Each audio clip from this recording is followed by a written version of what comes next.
membangun kota ini berarti menghidupkan warga, mengelevasi desa, dan memajukan negara.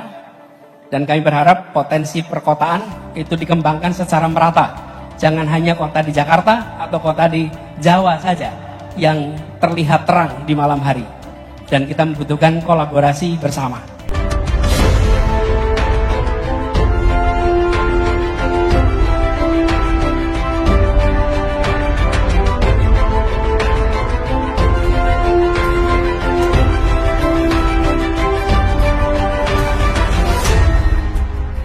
Tonton video ini sampai selesai agar Anda tidak gagal paham.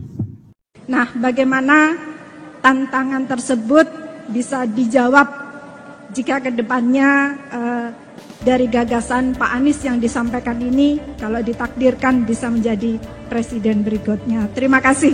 Assalamualaikum warahmatullahi wabarakatuh. Terima kasih Bu Wali. Pak Anies, kami persilakan. Terima kasih. Pertama terkait dengan SMA, Bapak sekalian. Ini dialami juga di level provinsi, Bapak sekalian. Terkait dengan universitas. Jadi banyak provinsi-provinsi juga yang dalam situasi perlu terlibat di dalam urusan perguruan tinggi dan memiliki kapasitas, tapi kewenangannya diberikan kepada pusat. Jadi ini adalah salah satu aspek dari, coba dikembalikan ke slide 4 tadi. 4 hal tadi. Jadi Bapak sekalian, kami menawarkan yang perubahan itu, ini mohon menjadi perhatian, termasuk di bidang pendidikan. Jadi pendidikan, kesehatan, ini terbuka untuk kita review sama-sama, mana yang paling tepat untuk kita kerjakan bagi kebutuhan kita di daerah.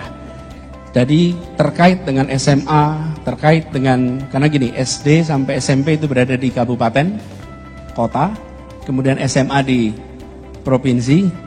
Bagi kota yang menjadi ibu kota provinsi, barangkali itu mudah.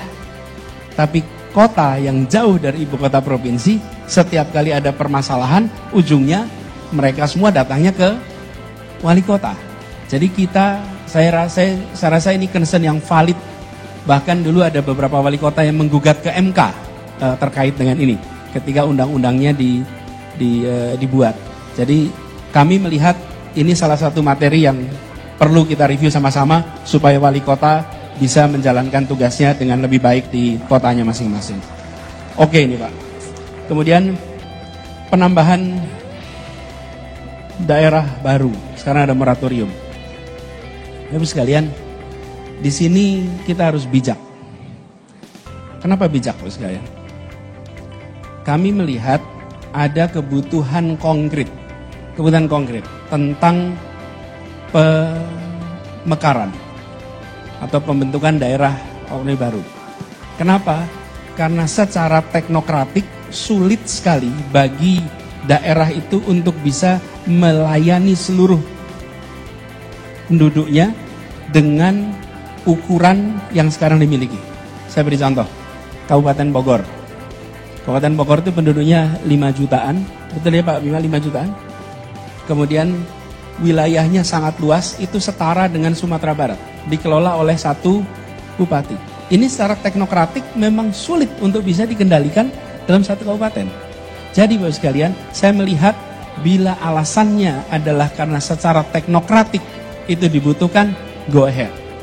Yang jangan adalah bila politik lokal yang dominan. Grup ini merasa tidak bisa, lalu dia harus membuat wilayah baru. Nah ini yang harus dikelola nih. Kalau alasannya lebih banyak alasan politik, Bapak sekalian, nanti nggak akan pernah selesai. Nanti wilayah kita akan dibagi-bagi terus, nggak akan ada habisnya. Tapi kalau alasannya teknokratik, karena kebutuhan untuk melayani masyarakat, maka ini harus bisa dilaksanakan. Jadi kata kuncinya apa? Teknokratik. Teknokratik, teknokratik, teknokratik. Dan kalau alasan teknokratik bisa disampaikan dan dipertanggungjawabkan. Lalu Bu Wali Kota Mojokerto yang saya hormati, tentang kekuatan fiskal, ya ini juga salah satu concern kami Pak. Dari awal tadi saya sampaikan, kemandirian kota itu sangat rendah.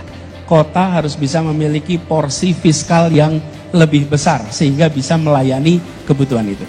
Nah uniknya Bapak Ibu, di pemerintah pusat sampai dengan hari ini belum ada badan yang mengurusin perkotaan. Pedesaan sudah, perkotaan tidak. Bahkan kementerian ngurusin perkotaan pun tidak ada. Tidak ada yang menyatakan standarnya nih. Di dalam perkotaan, pelayanan dasar air, pelayanan dasar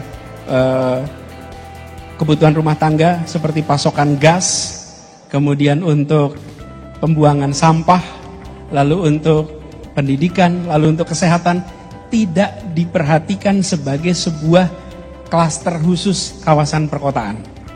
Sehingga kementerian-kementerian itu program-programnya tidak terkoordinir untuk perkotaan. Tapi kalau pedesaan ada kementeriannya yang mengurus pedesaan. Sudah saatnya kami merasa perlu ada apapun namanya badan yang mengurusin perkotaan sehingga kota-kota ini ada advokatnya di tingkat nasional. Apeksi saja itu menjadi asosiasi, tapi dia bukan menjadi sebuah badan yang secara serius memberikan perhatian pembangunan kota. Bahkan kalau kita bicara tentang tata kota, ada ketimpangan yang serius tentang kualitas perencanaan tata ruang kita. Ada kota-kota yang perencanaan tata ruangnya baik, ada kota-kota yang perencanaan tata ruangnya kurang. Dan koordinasi hanya dari Kementerian Tata Ruang tidak akan pernah mencukupi karena mereka mengcover semua. Harus ada yang perhatikan ini. Jadi kami melihat fiskal ya perlu ditingkatkan, porsi ke kementerian dan porsi ke daerah tidak proporsional, ini harus dikoreksi. Kemudian kami melihat perlu ada sebuah badan, sebuah institusi di pusat yang secara serius membantu kota-kota dari aspek tata ruang sampai mobilitas sampai dengan pengelolaan sampah, pendidikan dan lain-lain. Nah, ini menjawab dari Ibu Wali Kota Mojokerto. Jadi Bapak Ibu sekalian, 4 hal ini saya titip Bapak Ibu, kalau boleh Pak Ketua Apeksi, bahwa 4 hal ini kita ingin rumuskannya sama-sama. Kami tidak ingin apa yang menjadi visi besar itu akhirnya dilaksanakan secara perencanaannya simetrik, diterapkan sama untuk seluruh wilayah yang ujungnya tidak akan bisa berjalan dengan baik. Begitu, terima kasih. Ini yang bakal jadi headline besok. Padahal kita mau bicara kota lebih luas ya. Bapak Ibu semua, kita adalah orang-orang yang dipilih secara politik melalui proses pilkada. Dan di dalam Bapak Ibu mengelola program, Bapak Ibu pernah tentu merasakan sesuatu yang direncanakan dengan baik, memiliki dasar yang kuat, dia tidak perlu otot politik untuk bisa dilaksanakan.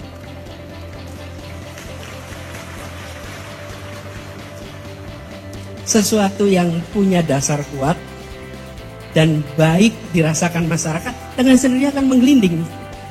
Dengan sendirinya akan menggelinding.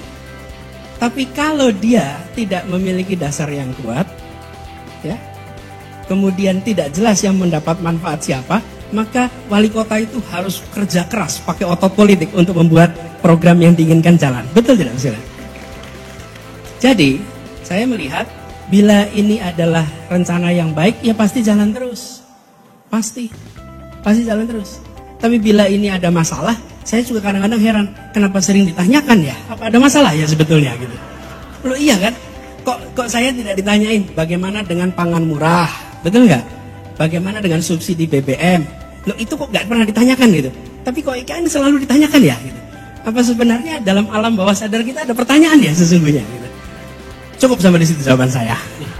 Tidak ada bangun gedung, tapi kita bicara energi hijau, kita bicara ekonomi biru, ya, dan kemudian semua infrastruktur disiapkan. Sehingga kalau orang kita berbicara IKN, itu adalah cerita masa depan Indonesia. Kita akan bicara sistem transportasinya dengan teknologi baterai yang kemudian nol karbon, ya, dalam arti tidak ada polusi, kalau begitu sebanyak-banyaknya. Kita bicara pengelolaan sampah yang jauh lebih baik. Kita berbicara semua energi yang tidak berbasis pada sumber daya mencemari. Itu dalam masa depan dengan infrastruktur, tapi dengan informasi yang baik. Depan. Jadi terakhir Pak, kami berharap membangun kota ini berarti menghidupkan warga, mengelevasi desa, dan memajukan negara. Dan kami berharap potensi perkotaan itu dikembangkan secara merata. Jangan hanya kota di Jakarta atau kota di Jawa saja yang terlihat terang di malam hari. Dan kita membutuhkan kolaborasi bersama. Itu dari kami. Terima kasih. Kurang lebih mohon maaf. Assalamualaikum warahmatullahi wabarakatuh.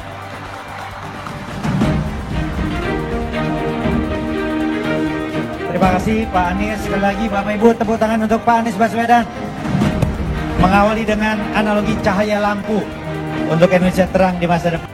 Ibu-ibu penggemar drakor angkat tangan. Oke. Bapak-bapak, ibu-ibu penggemar K-pop angkat tangan. Penggemar Blackpink ada? Penggemar BTS? Ada para ARMY di sini? Pak tahu ARMY nggak Pak? Tahu, saya kemarin ketemu dengan Putri Aryani.